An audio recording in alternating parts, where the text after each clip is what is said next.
5-ci fəsil. Günlərin bir günü hər şey məhv oldu. Səhər tezdən atam qərara gəldi ki, axşamı kanda keçirəcəyik, kazinoda oynayıb rəqs eləyəcəyik. Yadımdadır ki, Elza çox sevindi. Düşündü ki, əyləncəli olduğu kazino mühitində özünü yenə məşum qadın kimi hiss eləyəcək. Onun bu obrazı qızğın günəşdən və bizim yarı yuşanişin həyat tərzimizdən biraz soluxmuşdu. Gözlədiyimin əksinə olaraq Anna bu kübar təşəbbüsə qarşı çıxmadı. Hətta elə bil xoşuna da gəlmişdi. Odur ki, mən şam yeməyindən sonra ziyafət paltarı geyinməkdən ötürü rahat ürəklə öz otağıma qalxdım. Yer gəlmişkən, qarderobumda bircə dənə belə paltarı vardı. Onu atam seçmişdi. Paltar hansısa egzotik parçadan tikilmişdi. Zənnimcə mənim üçün həddindən artıq egzotik idi. Çünki atam öz zövqünə ya da adətinə uyğun olaraq məni məsum qadın kimi geyindirməyi sevirdi. Əynimi dəyişib aşağı düşdüm. Atam göz qamaşdırıcı təzə smokingdə bizi gözləyirdi.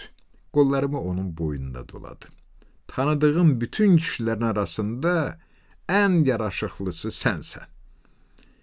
Sirri nəzərə almasaq, o dedi. Bu sözlərinə özü də inanmırdı. Sən isə tanıdığım qızların arasında ən göyçəksən. Elza və Annadan sonra, dedim. Mən də dediklərimə inanmırdım. Bir halda ki, onlar burada yoxdular və bizi gözlədirlər, revmatizmli qoca atamla rəqs ilə. Həmişə atamla harasa gedəndə olduğu kimi, indi də məni xoşbəxt bir həyəcan bürüdü. Əslində o heç nə ilə qoca atanı xatırlatmırdı. Rəqs eləyə-eləyə tanış qoxunu içimə çəkirdim. Onun adikalonunun, tütününün qoxusunu, bədəninin istiliyini. Mənim kimi o da ritmə uyğun, gözləri yarı qapalı və özündən asılı olmadan dodaqlarına yayılmış yüngül xoşbəxt təbəssümlə gülümsəyə-gülümsəyə rəqs eləyirdi. Mənə bipop oynamağı öyrətməlisən. O öz revmatizmini unudaraq dedi. Atam dayandı. Mexaniki iltifatlar mızıldaya-mızıldaya Elzanı salamladı. Elza əynində yaşıl don pilləkanları inirdi. Dodaqlarında dalğın kübar bir təbəssüm vardı. Adətən bu təbəssümü kazinoda işə salırdı. O günəşdən bozarmış saçlarının və soyulmuş dərisinin mümkün qədər yaxşı görünməsinə çalışmışdı. Lakin bu tərifə layiq səyinin nəticəsi biraz uğursuz alınmışdı. Xoşbəxtlikdən deyəsən özü bunu anlamırdı. Hə, gedirik. Anna hələ gəlməyib, mən dedim. Get gör hazırdır ya yox, atam dedi. Biz kanına çatanda gecə yarı olacaq. Uzun paltarım ayaqlarıma dolaşa-dolaşa pillələri qalxdım və Annanın otağının qapısını döydüm. O səsləndi. Buyurun, mən kandarda içəri addım ata bilmədim. O boz don geyinmişdi. Qeyri-adi boz, demək olar ki, bəyaz rəngli. Sanki sübh səmasının rənginə dəniz dalğasının bəzi çalarları qarışdırılmışdı.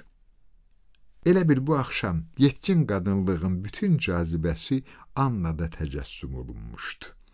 Möhtəşəmdir, mən dedim. Anna çox gözəl paltarda. O tezliklə ayrılacağı bir adama gülümsəyirmiş kimi güzgüdəki əksinə gülümsədi. Hə, həqiqətən bu boz rəng əsl tapıntıdır, o dedi. Əsl tapıntı sizsiniz, mən dedim. Anna qulağımdan yapışıb üzümə baxdı. Gözləri tünd mavi rəngdə idi. Onlar işıqlandılar, gülümsədilər. Siz yaxşı qızsınız. Hərçənd ara bir dözülməz olursunuz.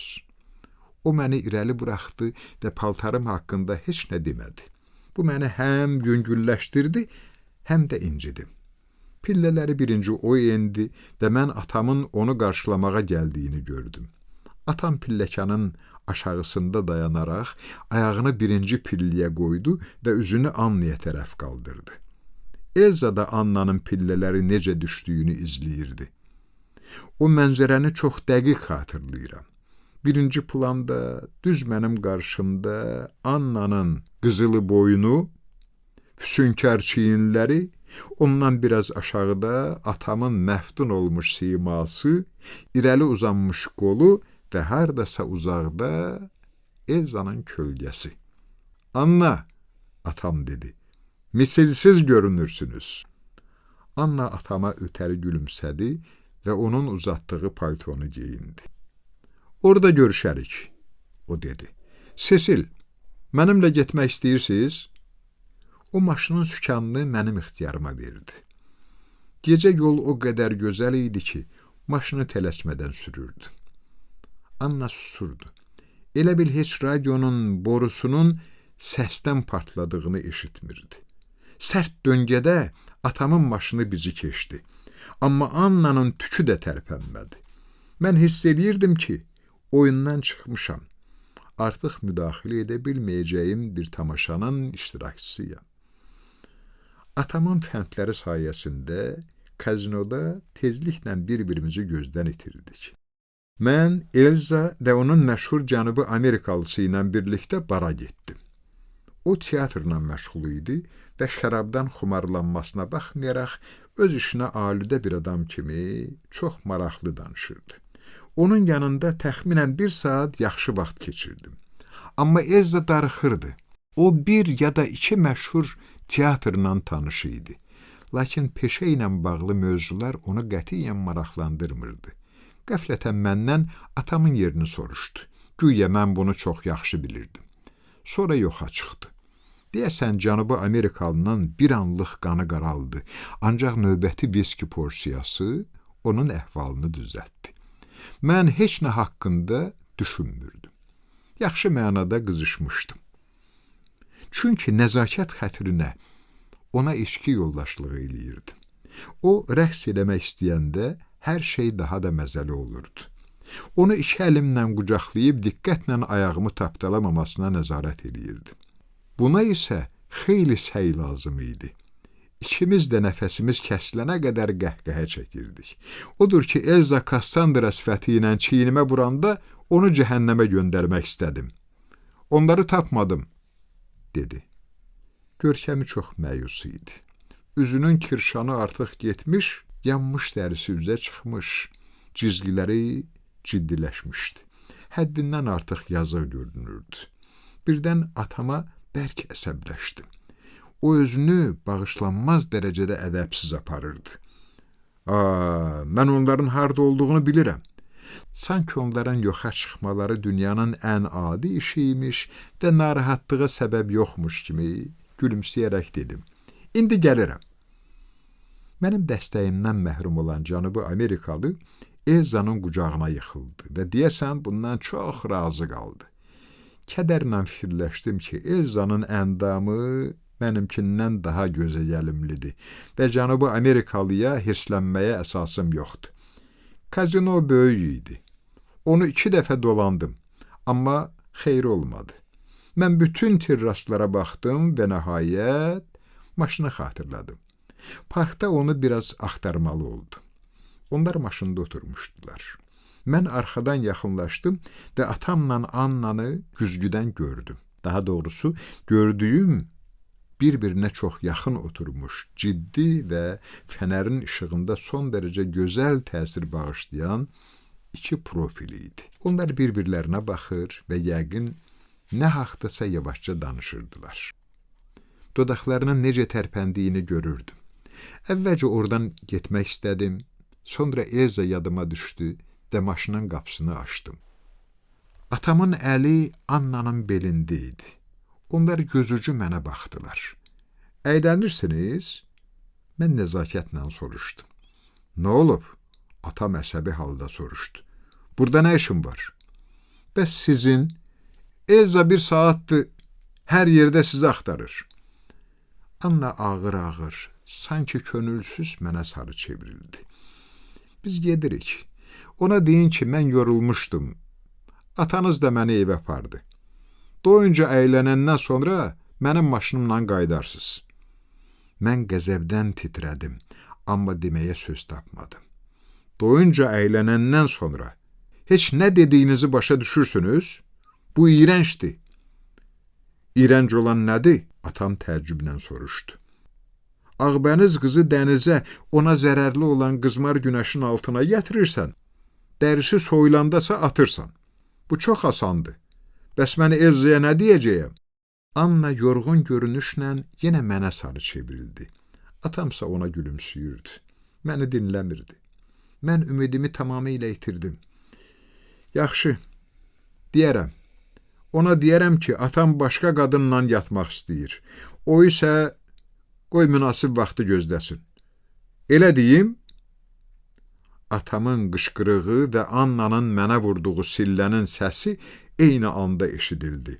Mən cəld açıq qapıdan geri sıçradım. Anna məni çox bərk vurmuşdu. Üzr istə, atam dedi. Mən maşının yanında tam çaşqın vəziyyətdə donub qalmışdım. Nəcib duruşlar həmişə çox gec ağlıma gəlir. Yaxın gəlin, Anna dedi. Onun səsində hədə qorxu yox idi. Odur ki, yaxınlaşdım. Anna əli ilə yanağıma toxundu və yumşaq səslə, kəmağlılarla danışırmış kimi fasilə verə-verə dilləndi. Kinli olmayın. Elzaya çox yazığım gəlir. Amma sizin kimi nəzakətli bir qız hər şeyi yoluna qoya bilər. Səhərsə özümüz başa salarıq. Şillə bərk ağrıtdı. Yox, nə danışırsınız? Mən nəzakətlə cavab verdim. Annanın birdən-birə belə mehribanlaşması mənəmsə indicə o cür özümdən çıxmağım elə təsir elədi ki, az qala ağlayacaqdım.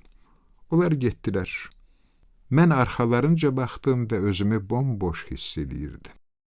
Yeganə təsəllim nəzakətli olmağım idi. Tələsmədən kazinoya qayıtdım.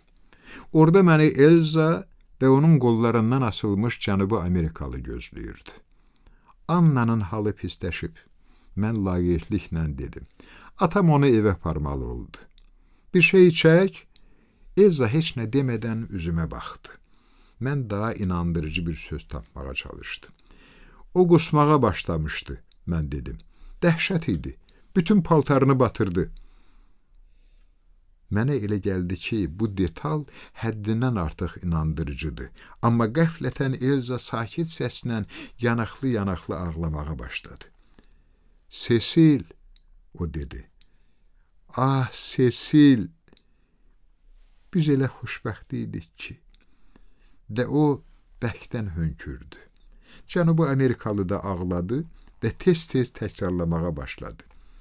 Biz elə xoşbəxt idik. Elə xoşbəxt idik ki, həmin anda atama da, Annaya da nifrət eləyirdim. Hər şeyə hazır idim. Tək Elza hönkürtüsünü kəssin, tuş kipriklərindən axmasın, Amerikalı da daha ağlamasın. Elza, hər şey itirilməyib. Mənimlə gəlin. Bir-iki gündən sonra əşyalarımı götürməyə gələcəm. O yenə hönkürdü. Əlvida, Sesil. Biz həmişə bir-birimizlə yola gedirdik. Onunla adətən yalnız havadan və dəbdən danışırdıq. Amma indi mənə elə gəlirdi ki, köhnə dostumu itirirəm. Kəskin şəkildə çevrilib maşına tərəf qaçdım.